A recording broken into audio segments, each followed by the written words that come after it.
Bom dia, gente. Queria agradecer a todos que compareceram aí à palestra. Também gostaria de saudar a todos que estão assistindo pela internet. Já gostaria de pedir a todos que ponham seus celulares no silencioso, para que não sejamos interrompidos. E que quem tiver perguntas, fique livre para perguntar aqui mesmo, ou então façam pelo aplicativo Macadu, que vocês já devem conhecer.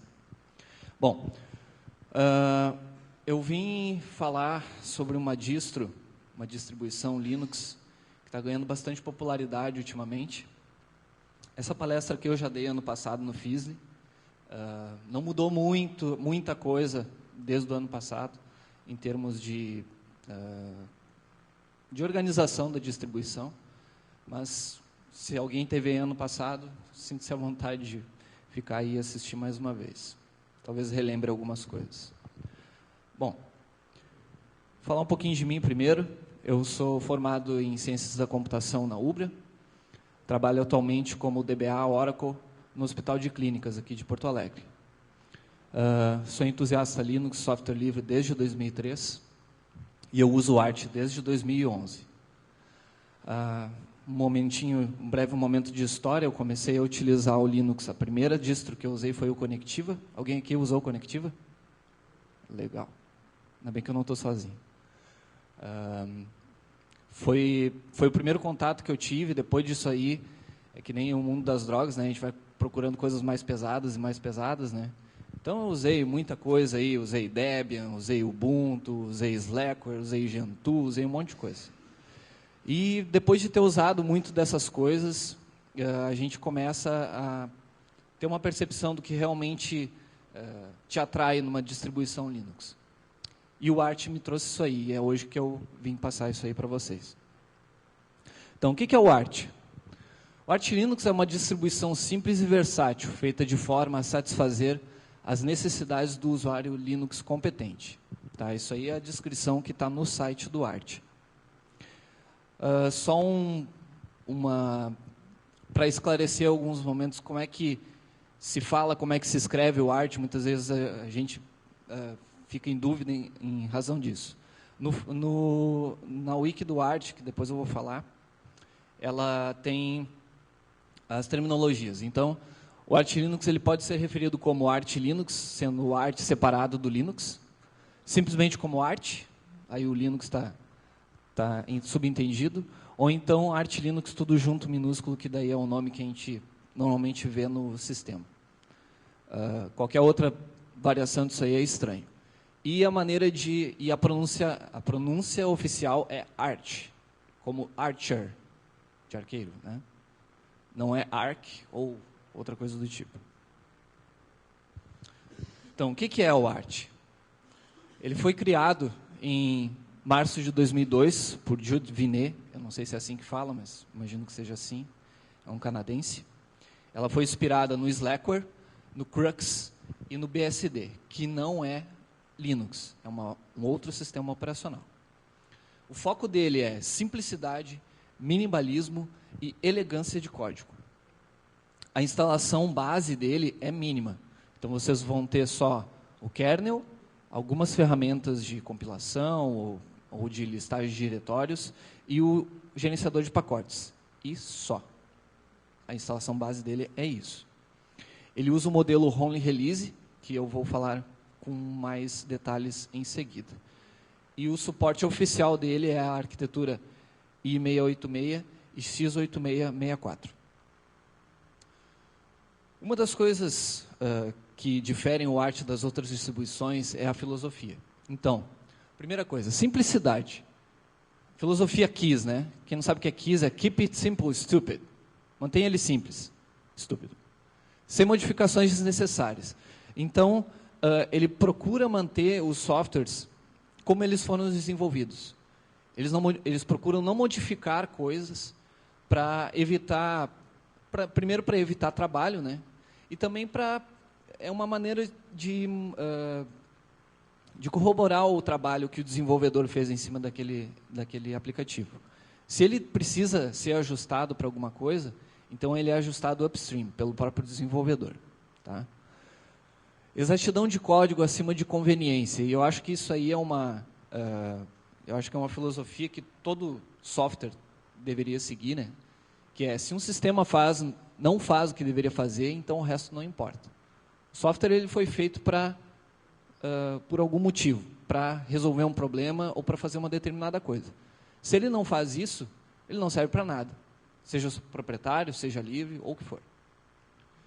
Usuário é o centro. Controle e responsabilidade do sistema é do usuário. Tá? Então, é do it yourself. Abertura. Ferramentas simples selecionadas ou construídas com código aberto. Eles sempre dão prioridade para isso. E liberdade. Né? E a liberdade é liberdade mesmo. Faça o que você quiser. Né? Você é livre para fazer o que você quiser. Então, sobre os modelos de liberação. Standard Release, que são as versões congeladas, né? Quem serve normalmente esse tipo de coisa é o Ubuntu, o OpenSUSE, Fedora. Como é que eles fazem? Eles pegam um conjunto de pacotes, escolhem um kernel e começam a trabalhar em cima daquilo ali. E daí vão congelando aquilo ali de tempos em tempos. Então, eles primeiros fazem uma versão alpha, depois uma versão beta, um release candidate, faz nightly builds. E, em um determinado momento, é feito um final release. As atualizações, hoje em dia, isso tem sido cada vez menor o problema, mas normalmente atualizações de um release para outro requerem reinstalação. Né? Muitas oferecem ferramentas que atualizam automaticamente, mas isso aí nem sempre é muito transparente, e a gente acaba tendo que formatar a máquina, instalar de novo, isso aí dá um retrabalho. Se é ruim ou não, depende da situação. Né? Em alguns casos é interessante. O Holy Release, ele é um modelo diferente. Então, ele segue o princípio de instalou uma vez, beleza, só mantém atualizado. Eu não preciso ficar, eu não tenho uma versão congelada, por exemplo, a versão 11, a versão 12 do Arch, não. Ele tem... Tu instala ele uma vez e daí, à medida, tu vai só atualizando os pacotes. Então, saiu um kernel novo, atualiza o kernel. Saiu um pacote novo, atualiza esse pacote e vai indo. Essa instalação que eu tenho aqui nesse notebook já tem mais ou menos uns 3 anos. E ele está com os últimos softwares instalados, pelo menos até ontem. Foi quando eu fiz a atualização. Quem segue esse modelo? O Arch e o Gentoo também. Alguém aqui usou o Gentoo? Parabéns pela tua paciência. Gentoo é legal, cara, mas tem que ter paciência. Pacman, que é o gerenciador de pacotes. É uma das aplicações mais importantes da distribuição e é uma das features que destacam ele.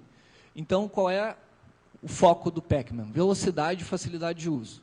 É fácil de usar e é rápido. Vou entrar no mérito de rápido? Não. Todo mundo outros vão dizer, a PTGet é rápido também, o i1 é rápido também. Então, eu não vou entrar nessa questão, mas para mim ele é rápido. Eu já usei muita coisa e eu acho ele mais rápido, pelo menos. A saída dele é pouco verbosa, então é menos coisa printando na tela quando tu está instalando um pacote, então é bem mais fácil. E ele também não sobrescreve arquivos de configuração. Quando tu instala um pacote, o pacote tem os binários do software e tem os arquivos de configuração também. E às vezes quando tu muda de uma versão para outra de um pacote, o arquivo de configuração às vezes muda. Os valores de default às vezes dele vem diferente. Só que quando tu atualizar um pacote, ele simplesmente sobrescreveu o arquivo de configuração, ele pode matar coisas que tu fez, que tu configurou. Então, o que ele faz? Quando tu pega e instala um pacote, ele avisa lá, tem um arquivo novo de configuração, eu coloquei ele lá na pastinha dele, no diretório dele, com o nome lá, PacSave. E daí tu pega e analisa esse pacote e vê o que mudou. E tu vai decidir se as alterações que ele veio vão ser aceitas ou não. Então, você está no comando, você cuida. Então, não é só instalar pacotes. Às vezes ele dá alguns avisos, alguns warnings que dizem o que tu deve fazer. Mas o bom é que ele diz o que tem que fazer. Não é simplesmente tu instalou, atualizou e daqui a pouco estoura na tua cara porque tu não viu, né? Então, alguns exemplos de uso aqui. Pacman-S para instalar um pacote. O S é de Synchronize, né, que diz, sincronize o repositório com a minha máquina em relação a esse pacote. Então, se ele está no repositório e não está na minha máquina, ele vai trazer para a minha máquina. Se está aqui numa versão e está na outra lá, ele vai sincronizar as duas, para que as duas fiquem na mesma versão. Para remover, eu normalmente utilizo esse número de flags aqui, que é o R é de remove, o S é de recursivo, o N é para matar arquivos de configuração e o C é cascade. Então, se, por exemplo, eu estou removendo um pacote e ele é uma dependência de um outro pacote, ele vai remover aquele lá também, né? Então, tem sempre que tomar cuidado com isso aqui. Mas ele sempre diz o que tu vai remover antes. E para atualizar todos os pacotes da distribuição é "-su". Eu vou dar uma demonstração rapidinho aqui. Por exemplo, eu quero instalar o Firefox. Eu não tenho instalado o Firefox na minha máquina. Então, é pacman-s Firefox.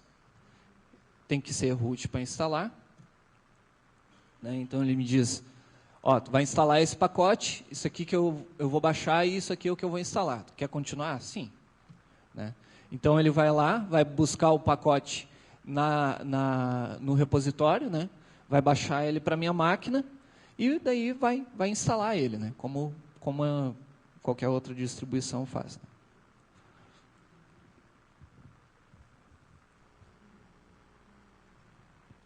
Então, aqui eu coloquei um print de um upgrade que eu fiz há algum tempo atrás. Eu tinha ficado umas 2 semanas sem utilizar a máquina. E daí eu fui fazer uma atualização de todos os pacotes, eu peguei e mandei lá o pacman-syu. Ele atualizou os repositórios eu vou falar mais tarde. E daí ele lista todos os pacotes que vão vir, né? Aí vai dizer quanto que vai durar e tal, se tu quer instalar, né? E aí tu espera ele baixar tudo isso aí. E às vezes ele dá algumas mensagens dizendo, ó, o arquivo de configuração mudou. Ou então, eu instalei um pacote, tu tem outros pacotes que tu pode instalar no sistema que trazem features a mais naquele software. Deixa eu ver se o Firefox. Ó, então aqui, terminou a instalação do Firefox. Ele já me disse algumas dependências opcionais aqui, que é o Network Manager e o Power, que daí dão algumas features a mais no Firefox, ou enfim. Então, os repositórios. Repositório Core é o repositório núcleo do sistema. Então, ali vai estar ali o pacote do kernel, vai estar ali o binutils, vai estar o ls, o cd, o rm, esses caras todos aí, o gcc, enfim. Tudo que é crítico para o boot e empacotamento de software, né? Todos esses pacotes eles passam por testes e são assinados.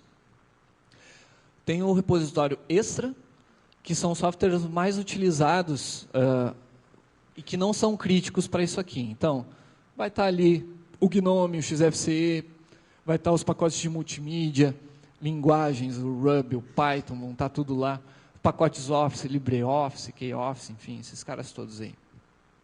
E aí tem também o Community, que é mantido pela comunidade, mas são pacotes oficiais, né? Então, são de pessoas que são da comunidade, que não são necessariamente pessoas ligadas diretamente ao desenvolvimento do Arch Linux, mas que contribuem com os seus pacotes, né? Normalmente são os próprios desenvolvedores desses pacotes que daí disponibilizam os pacotes na distribuição. Tem um repositório que ele é opcional, que é o Multilib. Ele é para compatibilidade em 32 bits. Só que ele é opcional. Se tu não vai utilizar nenhum software que seja 32 bits, não tem necessidade de habilitar ele. Ele vai ser necessário, por exemplo, se tu precisar usar o Wine, por algum motivo, ou então precisar usar o Steam, né, para jogar jogos. Aí precisa de algumas bibliotecas 32 bits. Tem um outro repositório também, eu não coloquei ele aqui, porque eu não uso, mas também que são os testing, que daí são pacotes que ainda estão em nível de teste, mas que podem acabar gerando bugs e acarretar problemas, né? Como é que eles se dividem na área de desenvolvimento? Então, tem os developers, que daí mantém os repositórios core e extra, que são os repositórios principais. Tem os trusted users, que cuidam do community.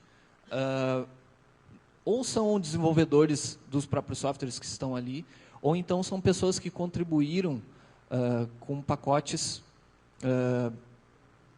com pacotes de qualidade e tal. Eu vou falar mais sobre isso aí daqui a pouco. E o support staff, que daí é o pessoal que cuida da parte de infra, né? Fórum, IRC, Wiki, Mirrors e também alguns caçadores de bug. Aqui tem alguns números que eu peguei ontem da página. Isso aqui não mudou muito desde o ano passado, quando eu busquei informação.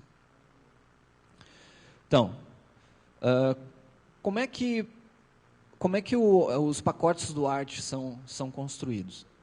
Eles utilizam um padrão chamado Package Build. O que é isso aí? É como se fosse uma receita de como eu vou criar o meu pacote, né? Então, ali vai ter as regras de qual é a versão, quais são, o que ele depende, né? Enfim, muitas coisas. Como ele é escrito em Bash, então ele é fácil de entender, ele não é nenhuma linguagem alienígena aí que a gente tem que aprender só para fazer isso aqui, né? Ele tem algumas regrinhas que tu segue, se tu seguir aquilo ali, ele vai entender e vai gerar um pacote em cima daquilo ali, né? Fácil de criar, fácil de interpretar, e também, por ele ser fácil de fazer, facilita a contribuição de pacotes, né? Então, faz com que a distribuição ganhe cada vez mais e mais e mais, né? E ele também suporta software de controle de versão. Então, por exemplo, eu posso fazer um package build que ele busque o código-fonte de um repositório do GitHub, por exemplo. Eu vou colocar lá uma regra dizendo, busque o software do GitHub e compile ele através das regras tal e tal. Então, eu vou mostrar um exemplo.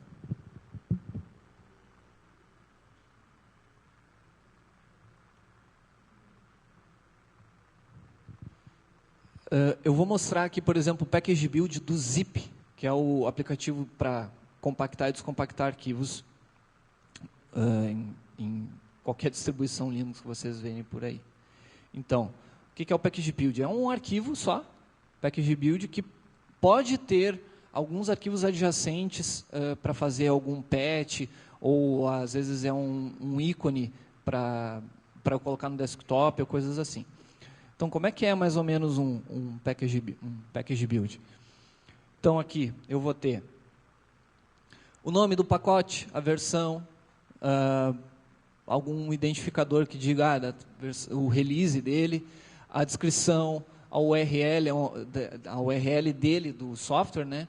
A arquitetura que ele suporta, a licença, se ele depende de algum outro pacote, a fonte dele, que daí pode ser uma URL HTTP, pode ser uma URL Git, SVN, ou alguma outra coisa do tipo.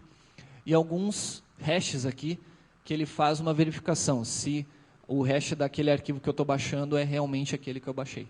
É uma maneira de ter uma certa segurança. E daí tem algumas options aqui que tu pode setar. Tu tem algumas funções que tu pode utilizar, como o prepare, que daí ele vai fazer isso aqui antes de fazer a compilação. Tem o build, que daí vai fazer a compilação dele mesmo, e depois a parte de empacotamento no package. Que daí ele vai dizer, vai no diretório tal, compila ele de uma determinada maneira, dá um install, enfim. Aqui tu vai listando tudo que tu deveria fazer na mão, né, que tu faria na mão para compilar um pacote, está aqui dentro desse cara. Tá? Então, fica bem fácil de tu fazer isso aí. Então, como é que eu gero um pacote, né? Tem um comando chamado make package-s. Esse make package, ele vai ler todo aquele package build, vai processar ele, vai pegar todas as regras que foram inseridas nele e vai gerar um pacote, que segue esse padrãozinho aqui, que é o nome do pacote, .pkg.tar.xe. Isso aqui é um pacote do Arch. É como se fosse o .deb do Debian, né? E eu posso daí instalar ele com o Pacman. Por que é legal isso aí? Porque eu sempre utilizo o gerenciador de pacotes para instalar os meus pacotes. Não importa se, por exemplo, no Debian a gente tem o apt-get, que é o nosso gerenciador de pacotes, que busca os dados, só que se eu baixo um pacote avulso, eu tenho que usar o dpkg. Então, tu usa uma ferramenta ou outra dependendo do que tu quer. No caso do Arch, tu utiliza só o Pacman, né?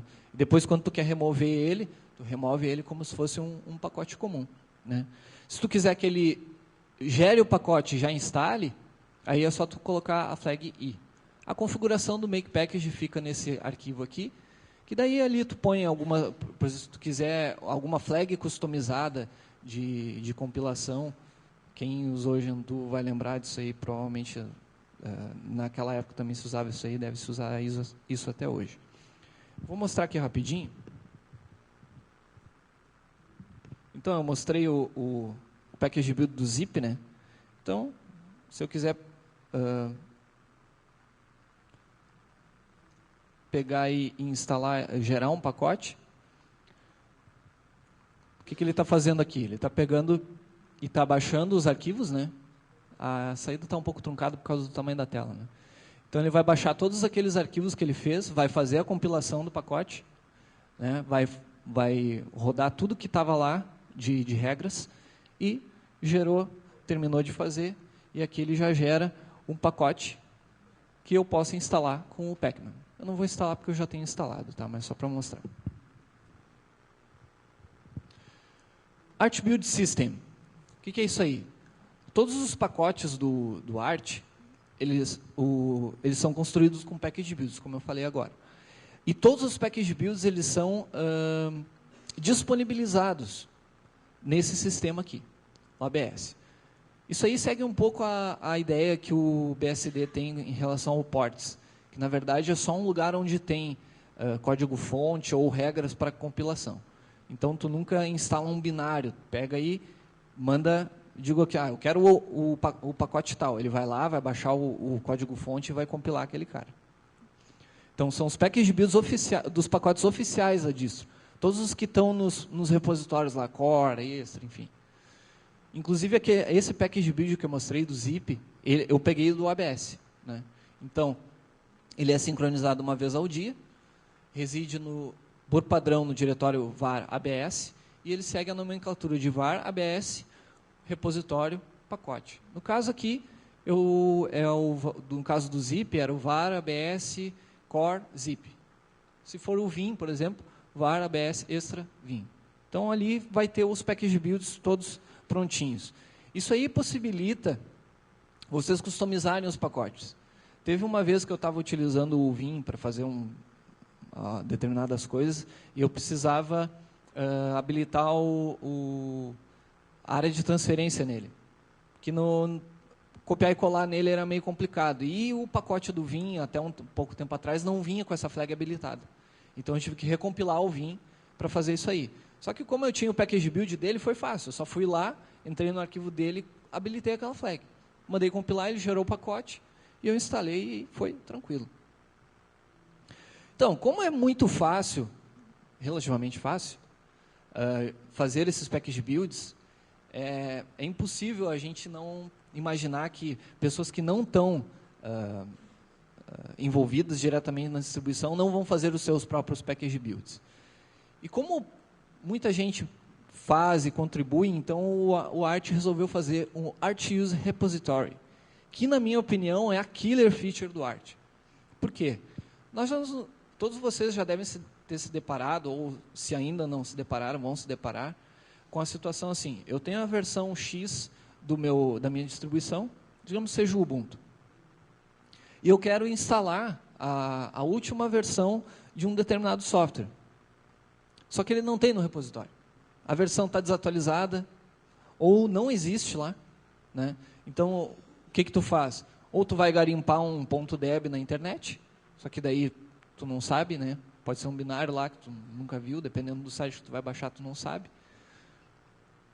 Ou então, tu vai ter que pegar e baixar o código-fonte e compilar na mão. E daí ir atrás de dependência, como é que eu faço, quais são as regras que eu tenho que fazer. Então, package build facilita isso aí. Então, todo mundo que tem um software que não está no repositório do Arch, ele é contribuído através do AUR. Então, são os próprios usuários que fazem esses package builds, né?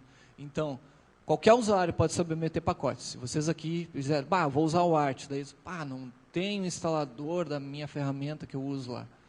Pode ir atrás, ver como é que faz, ou então procurar no AUR. Provavelmente já vai ter um script lá pronto para instalar isso aí.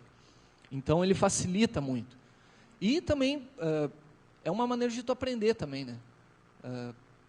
O que precisa para isso aqui, o que precisa para aquele ali, né? Então, é uma maneira de tu aprender também. Só que assim, como eles são fornecidos por usuários, eles não são suportados pela equipe da distro. Então, é assim, tu baixou o package build do AUR, show, beleza, só que é por sua conta e risco. Instale sabendo que isso aqui foi feito por um usuário, pode ter sido testado, pode não ter sido, pode ser uma coisa maliciosa. Então, é sempre bom quando tu baixar um package build do AUR, tu pegar e dar uma olhada nele, ver como é que ele está sendo construído. E, normalmente, são package builds de alta qualidade, né? Então, às vezes são próprios desenvolvedores daquele software que não conseguiram colocar diretamente no repositório, mas querem que o seu software fique disponível no Arch, então eles pegam e fazem os package builds dos seus softwares, né? Hoje, aproximadamente, tem uns 34.200 pacotes lá para tu utilizar, package builds, no caso, né? Então, como é que funciona mais ou menos?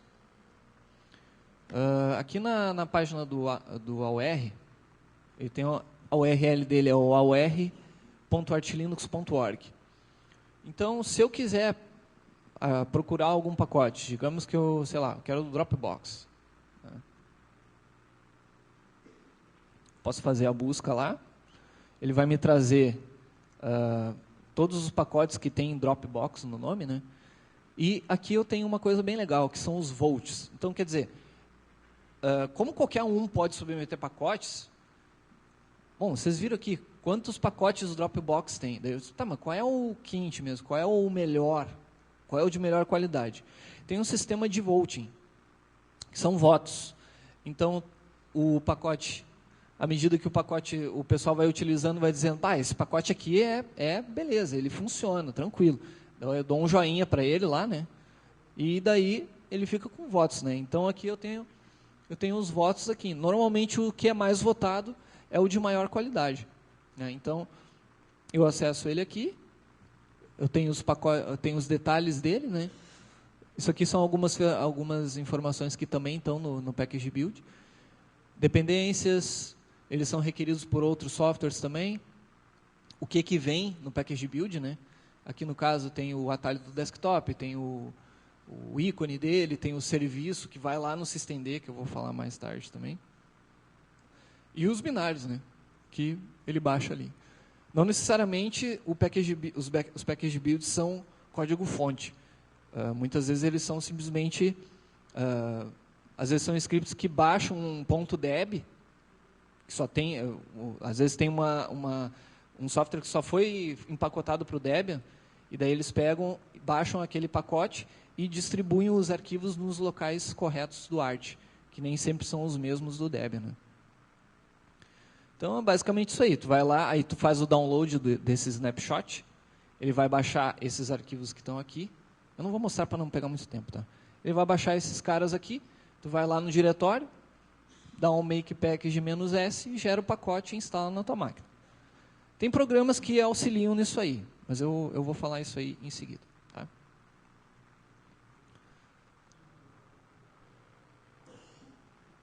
Ok.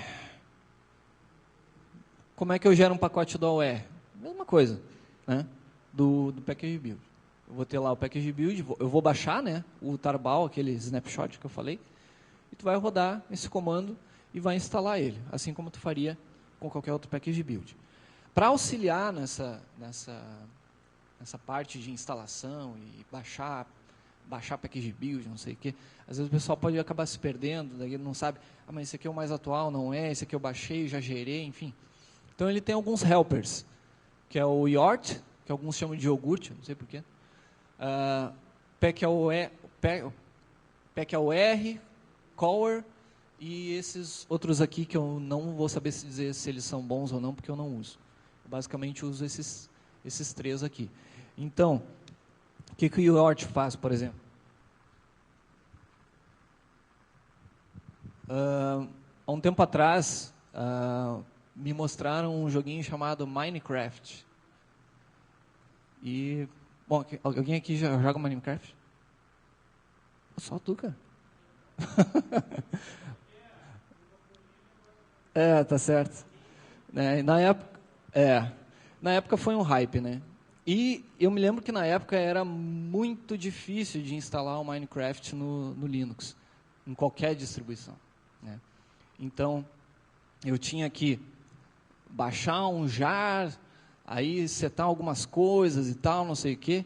Então, com a UR, eu tenho a possibilidade de instalar os pacotes da UR diretamente, como se fosse o Pacman, né? Então, ele já dá um warning aqui, ó, pacote não suportado, potencialmente perigoso, né? Então, tu quer ver o package build? Beleza, vou olhar lá. Ah, ele realmente está baixando o binário lá do Minecraft? Beleza, show. É isso aí. Então tá. Quer editar o install, que é um outro arquivo de apoio? Não, não quero. Quer continuar? Sim. O Yort ele é meio verboso, tá? Tem flags que tu passa nele que ele pode pegar e dizer, não quero que tu fique me perguntando. Aí beleza, ele baixou lá, tá pronto. Quer continuar instalando? Eu posso ver o que ele colocou no meu sistema, né? Então ele colocou todos esses caras aqui. Ah, é isso aí mesmo, beleza, instala. Vai pedir a minha senha do root, claro. E daí diz, aí vem o prompt do Pacman, né?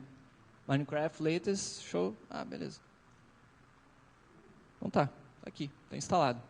Daí ele diz aqui, essa é a versão full do game, se você quiser entrar nele, tu vai ter que pagar, tem uma conta, enfim, né? Eu não jogo mais Minecraft, tá?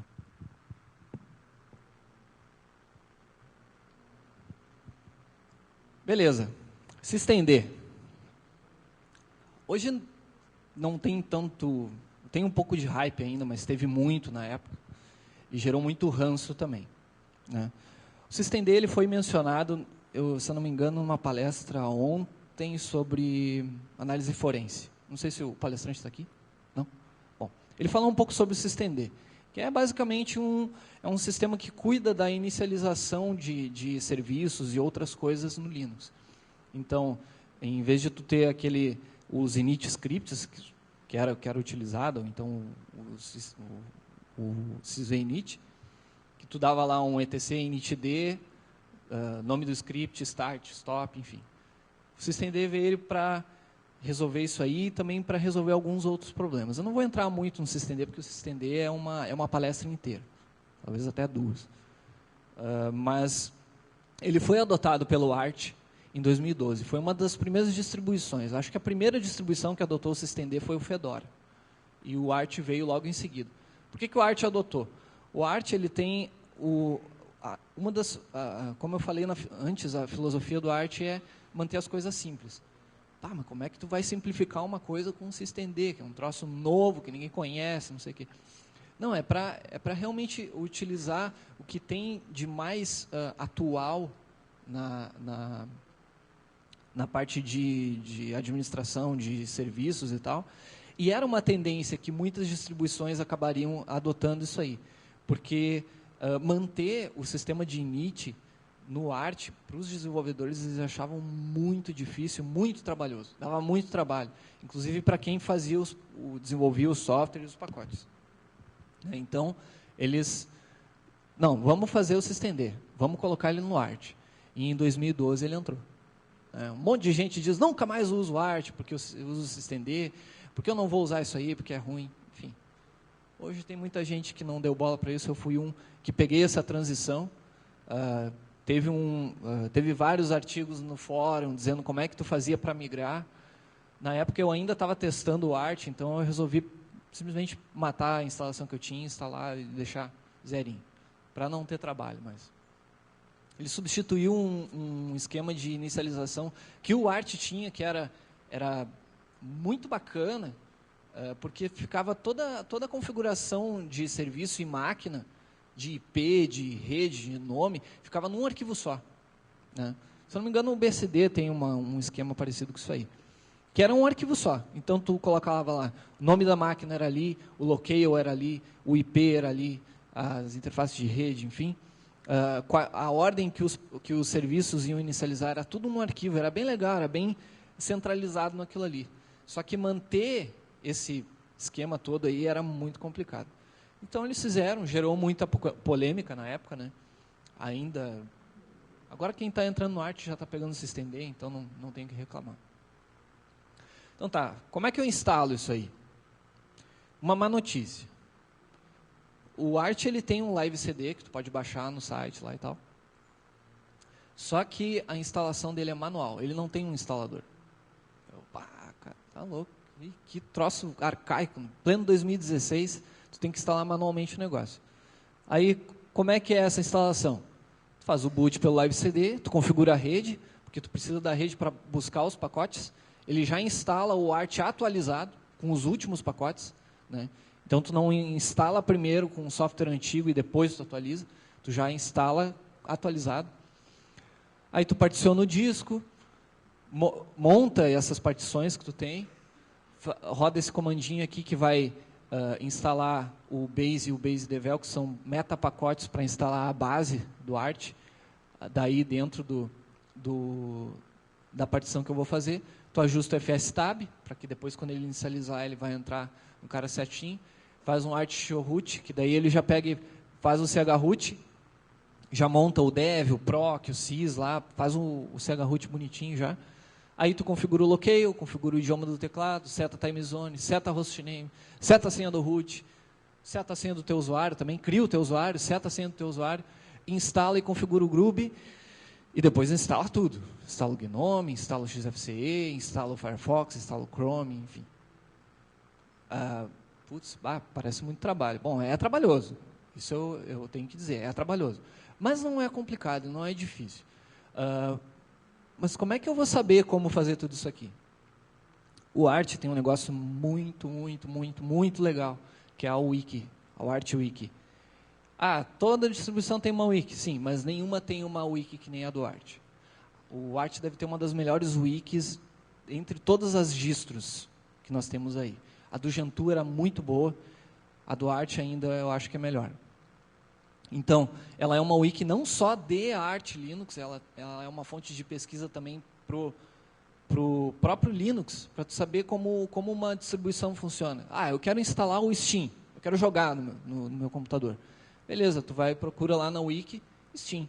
Lá ele vai dizer, tu tem que instalar tal pacote, tu tem que instalar tal lib, tem que instalar isso aqui, para evitar que dê algum problema. Tu quer instalar no Wine, para rodar emulado? Ele diz como faz, diz passo a passo, qual pacote tem que instalar. E às vezes tu consegue pegar essas configurações e replicar elas de maneira que tu consiga utilizar em outras distribuições. Então ela é muito legal. Show! Quem é que usa esse negócio aí? A gente precisa de exemplos importantes, né? Então, eu não sei, eu não cheguei a verificar se ele ainda está utilizando, mas esse cara aqui, que é o Greg Kroah-Hartman, ele é só o mantenedor do branch stable do kernel, Linux. É o segundo na cadeia de comando depois do Linux ali. Então vem o Linux e depois vem ele, né? Então acho que é alguém que tu pode dizer que é de confiança e que corrobora realmente a qualidade, né? No dia 2 de fevereiro de 2015 ele falou, estou indo para rolling release, gente. Vou usar o Arch para praticamente tudo e o CoreOS para a parte de Cloud Server. Mas eu vou deixar um Gentoozinho ali também em algumas coisas. Como é que eu posso ajudar? Cara, eu gostei do Arch, cara. Já comecei a usar, instalei e tal. Como é que eu posso ajudar? Eu quero que mais pessoas fiquem sabendo, eu quero melhorar a distribuição. Bom, reportar e consertar bugs, como em qualquer outro software, né? Pode ajudar no canal do IRC, que ainda tem gente que usa IRC. Eu não uso mais, tá? Mas ainda tem muita gente que usa. Melhorar a wiki, que a tecnologia está mudando o tempo todo, os pacotes estão mudando, as configurações mudam, então ela precisa estar sempre em constante evolução, né? Criar ou adaptar pacotes no AUR, né? Então, se eu tenho um software que eu preciso utilizar e eu vi que ele não tem lá no AUR, eu posso ir lá e contribuir, né? Responder dúvidas no fórum. Fora uma coisa que eu não frequento mais, mesmo porque a Wiki ela já tem muita informação que evita que tu tenha que ir no fórum perguntar alguma coisa. Normalmente o pessoal vai no fórum dizendo, crashou o meu art, o que eu faço? Mas, manda log, manda isso aqui, não sei o que. Tu esqueceu de instalar tal coisa. Olha na Wiki que está lá, que deveria ter feito tal coisa. E também pode apresentar uma palestra no Fizzly ou em qualquer outro evento, né? Ou pode falar para o seu amigo, diz, estou usando, o que tu acha? Legal. Então algumas fontes para vocês. A página oficial do Art, que é o artlinux.org, fórum oficial, BBS Art Linux, a Wiki, que eu falei agora há pouco, a página da UR e as páginas brasileiras, que a última vez que eu verifiquei, ela estava bem... Não estava tendo muita atividade lá, mas ainda tem gente lá. Né? Eles tentaram manter uma wiki em português, só que como ela muda, dá muito trabalho. Então eles disseram, não, pessoal, inglês, vai na wiki do Art. Tá? E também tem o canal do IRC, né? Que fica no Freenode. Beleza. Como eu falei antes, o Art ele é meio chato de instalar, né? Mas é um grande aprendizado para quem quer aprender. E depois que tu instala a primeira vez, dá uma satisfação. Né? Tu diz, eu consegui instalar, consegui, legal. Só que às vezes tu não tem tempo para isso aí. Né? Tu tem que, eu quero instalar rápido. Isso aí aconteceu comigo recentemente. Eu mudei de máquina no meu trabalho, eu uso o Art no trabalho. E eu tinha que instalar a minha máquina, só que tinha que ser rápido. E eu não tinha muito tempo para ficar em wiki olhando e tal. Então, eu procurei algumas distribuições. O Antergos é uma distribuição baseada no Art e até onde eu sei, é a distro mais fiel ao Art dentre todas elas. Então, eles utilizam os mesmos pacotes, mas eles têm algumas pequenas customizações. Mas o que realmente é muito bom no Antergos é o instalador dele. Eu não trouxe um screenshot dele, devia ter trazido, mas olhem em casa se vocês quiserem. Ele, inclusive, dá suporte a instalar ZFS no Linux. Quem aqui conhece ZFS? Legal. Bom, você sabe que o ZFS é um file system muito bacana. Se vocês não conhecem, procurem. Eu acredito que ele é o futuro do Software Defined Storage. E no instalador, tu consegue já definir que tu vai utilizar o ZFS e tu vai utilizar ele dentro do Linux. Todo mundo sabe que o ZFS já tem um port para o Linux oficial. Então, é um instalador que é muito fácil. Ele é tão fácil quanto o instalador do Ubuntu, quanto o instalador do Fedora, do Red Hat, enfim.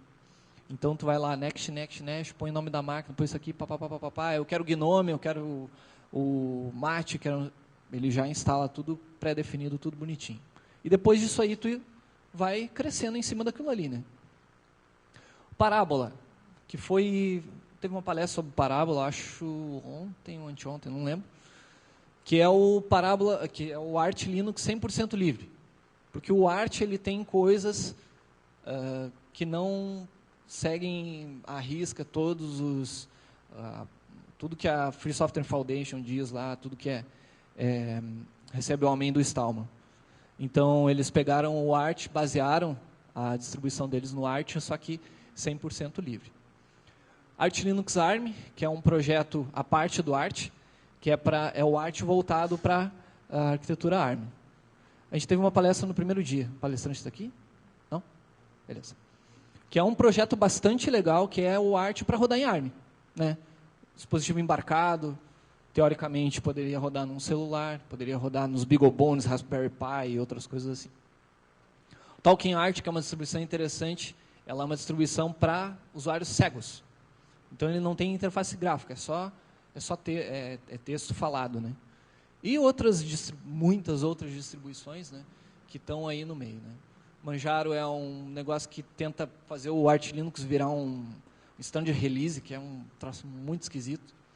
Papyrus é um esquema que eles queriam fazer uma distribuição que tivesse uma interface gráfica baseada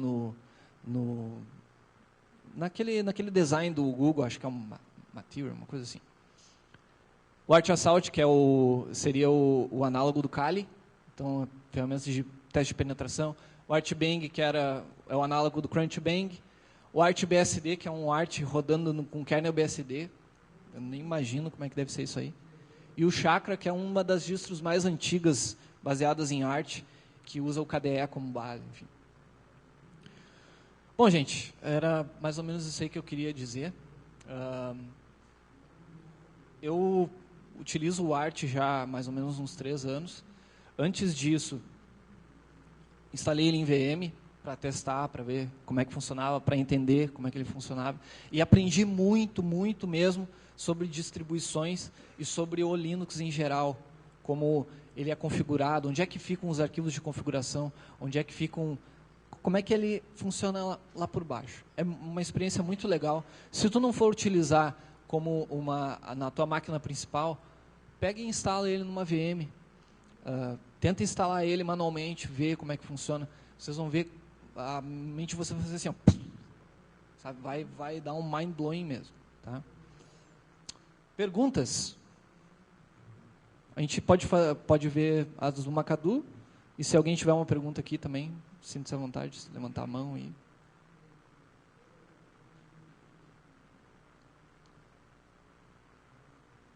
tem nada no Macadu. Ninguém quer perguntar?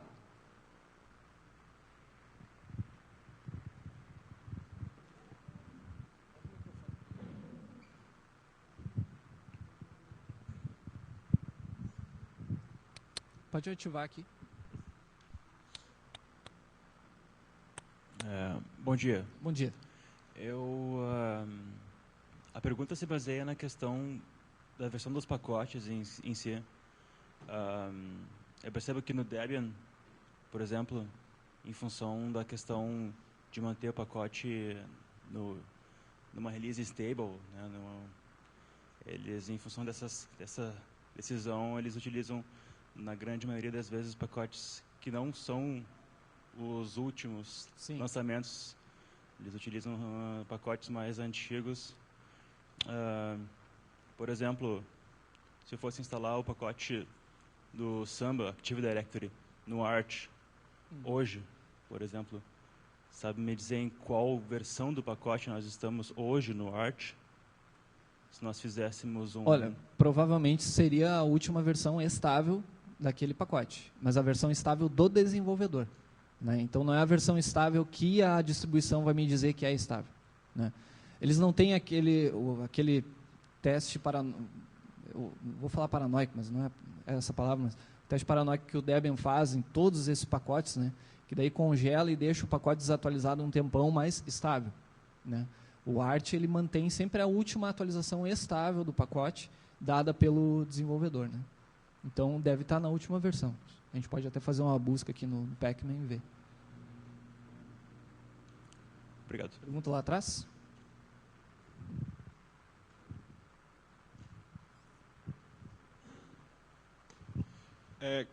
Nessa questão de pacotes ainda, caso eu queira explicitamente escolher uma versão desatualizada, é simples essa escolha? Depende. Tem um recurso no Arch também que eu não falei, que é o Arch Rollback Machine, que ele mantém snapshots de alguns pacotes à medida que eles vão sendo atualizados. Então tem uma ferramentinha chamada Downgrade, que tu instala no Arch, que daí tu pode, por exemplo, eu instalei a última versão de um pacote. Só que assim, essa última versão está com um bug lá, que só acontece na minha máquina, na minha arquitetura, e eu quero voltar à versão dela, ou então, é uma versão muito nova, eu quero utilizar a antiga. Normalmente lá no Rollback Machine vai ter uma versão anterior a ela. E tu pode, inclusive, configurar o Pacman para que ele segure um determinado pacote. Então, quando tu fizer uma atualização de todo o sistema, ele vai atualizar tudo, menos aquilo que tu disse que não era para atualizar. Né? Então, tu tem esse controle. Né? É como o título da palestra, é você no comando, você diz o que vai entrar, o que não vai entrar. Né? Então, se tu quer a última versão, se tu quer compilar, se tu quer a versão anterior, tu pode guardar aquele pacotinho contigo, né? Pode deixar ele no teu computador e instalar ele sempre que tu for alterar. Claro, se tu tiver com uma atualização, uma distro muito atualizada na frente do que aquele pacote, pode dar algum problema de compatibilidade, questão de dependências que ele vai ter. Mas tu tem sim a opção de usar uma versão mais antiga. Tu falou que O sistema de arquivos do Debian não é igual ao sistema de arquivo do Arch. As pastas são diferentes e que para alguns pacotes você pode baixar do Debian, mas você tem que realocar os arquivos nas pastas certas. Sim. Essa realocação pode ser feita com um único script para todos os programas? No caso, é padronizado? Não, é pacote a pacote, né? Porque é aquela coisa, tu tem um pacote Debian, tu não sabe o que tem lá, né? Aliás, tu sabe o que tem lá, mas tu não sabe, se tu não conhece o Arch, tu não sabe onde é que ele teria que ir, né? Então, quem conhece, quem empacotou, ou quem sabe como é que o empacotamento do Debian funciona, vê assim, bom, não tem esse pacote para o Arch, eu vou fazer um package build que faz isso aí. Só que vai ser pacote a pacote, né? Não tem como, não tem uma ferramenta que tu diga ali, pacman, sei lá, menos alguma coisa, deb, e eu colocar o pacote deb, ele vai instalar o deb na minha máquina, é só baixar. Não. Tem que ter uma customização ali. Esgotou o tempo? Bom, se alguém tiver alguma outra pergunta, eu vou estar aí durante o dia. Eu estou à disposição, tá? Obrigado, gente. Bom dia para vocês, tá?